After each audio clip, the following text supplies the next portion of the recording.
Trouble in Buffalo, baby.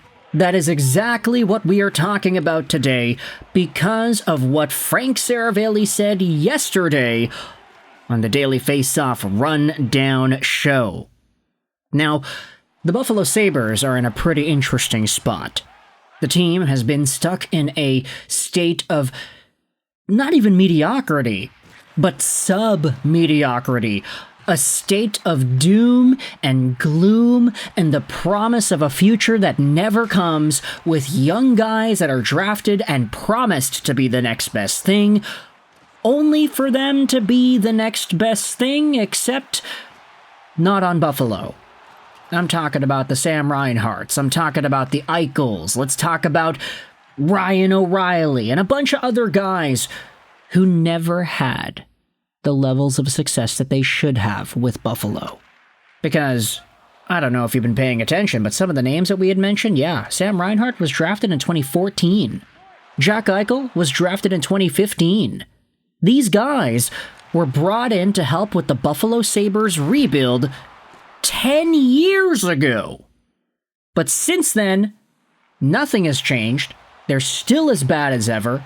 They're not getting any better. And after a season this year where you had a lot of guys take steps back, you still have some other players that are considered young and talented and can be impact players in the future. You have Rasmus Dahlin, you have Owen Power, you have Byram, you have JJ Peterka. What a crazy good hockey player he is. Tage Thompson is looking pretty good. You have some of these guys that actually could be on the block now. Because the Buffalo Sabres, well, it seems like they want to do it again. Seems like they might want to trade JJ Peterka. Seems like they might want to say, all right, well, rebuilding involves getting younger, so we're going to do that. And in order to get younger, they're going to trade away some guys who happen to be young in order to get even younger pieces. They want to go all the way back down to 18 and up. Talk about a miraculous hockey team. This is why Frank Seravalli's latest update on the DFO Rundown show is so interesting. And it's why this tweet by NHL Rumor Report garnered 500,000 views. Seravalli said this on the program: at least a quarter of the Sabres roster is unhappy with the direction of the team. Owen Power, Alex Tuch, Mattias Samuelsson, and other core players could enter the trade market. Oh, and I thought Vancouver was bad. I thought it was bad with the Canucks, Buffalo Sabres expansion bros, by the way, because you have the captain of that team that is probably going to leave in free agency, and the top center is not really all too great, and he's disappointing, this and that. But at the very least, it seems like the Canucks have players that want to be in Vancouver. Buffalo, I mean, Seravalli said a quarter of the gosh darn team? How many hockey players are on an NHL team? Okay, you've got 12 forwards, 6D, and 2 goalies. So 12, 6, 2, 12, 8, 20. 20 players plus maybe 5 extras rotating around in the bottom of the lineup or the AHL that get called up once in a while. 25 guys? Let's make it 24, just so we can have a nice even number. What's a quarter of 24? Well, 20 divided by 4 is 5. 4 divided by 4 is 1. So 5 plus 1, 6. 6 players on the team? Okay, that doesn't sound as bad when you say it like that. Oh yes, 6 players on the Sabres are disappointed with the way they're going to go. But hearing, yeah, a quarter of the team is disappointed and frustrated with the direction, that's a lot worse than what we are seeing with some of these other NHL franchises. Oh yeah, one guy is upset and disappointed with the way his team is going and he doesn't want to be there anymore. Okay, how about 6? Owen Power, Alex Tuch, Mattias Samuelsson, other top core guys entering the trade market?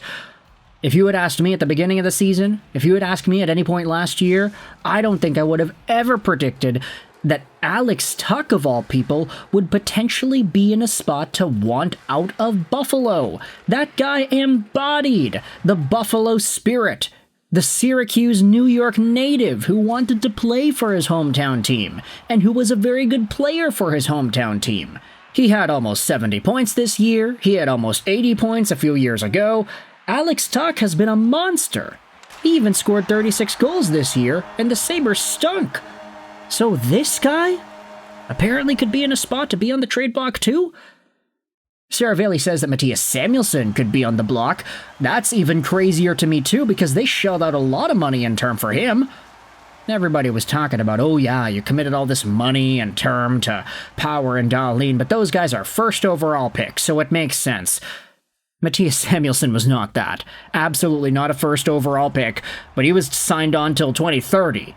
In a move that a lot of folks kind of scratched their heads at and said, why? Why would you send that amount of money to that guy? But now you think about it like, okay, if he's potentially on the move too, you think about him and his profile, how he has been more of a low-key shutdown player rather than the high-flying offensive powers that Dahlin and Power were supposed to be. And you talk about Owen Power as well, potentially being on the block too? I mean, you think about Bowen Byram already being on the trade block and folks talking about him getting sent away. If the Sabres send away Power too, then how in the world is Rasmus Dahlin going to feel? He's like, hey, we got a bunch of good left-handed defensemen. We have maybe too much, but you're going to trade away all of them? And I'm going to be the only one left here? There's no way Rasmus Dahlin is even going to be a smidge happy with that progression here. For years, he was supposed to be the next one, and for the most part, he is the next one. The best defenseman on the Buffalo Sabres by a significant margin. How relieved do you think it was for him to get another first overall defenseman on there and projectably find a duo to totally terrorize the league with in Owen Power? I get that it's been a little bit of a lesser development path since Power was taken first overall in 2021. He didn't even make the NHL right after getting drafted.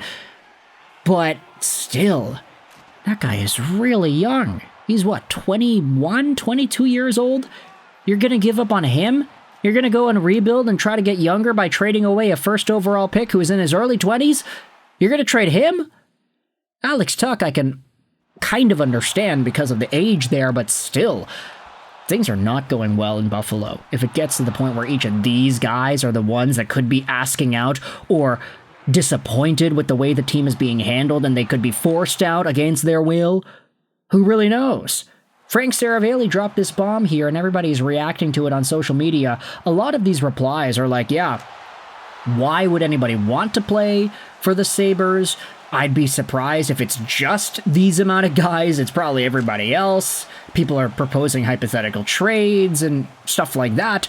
So if you're a Buffalo Sabres fan, I want you to let me know your thoughts in the comment section below. How do you feel about the idea of some sort of a trade involving your Buffalo Sabres? Do you think it's possible that you guys end up getting another one of these core pieces off of your team? And do you think it's possible that they end up becoming like the next Sam Reinhart or the next Jack Eichel or somebody like that who ends up totally having a ball with their brand new NHL organization and supersedingly overtaking the Buffalo Sabres in the process? What are the likelihood odds that that happens, and who do you think it's going to be? Let me know in the comment section all your opinions about the Sabres and their progression. I hope you enjoyed this British Ashroll sign on, and bye.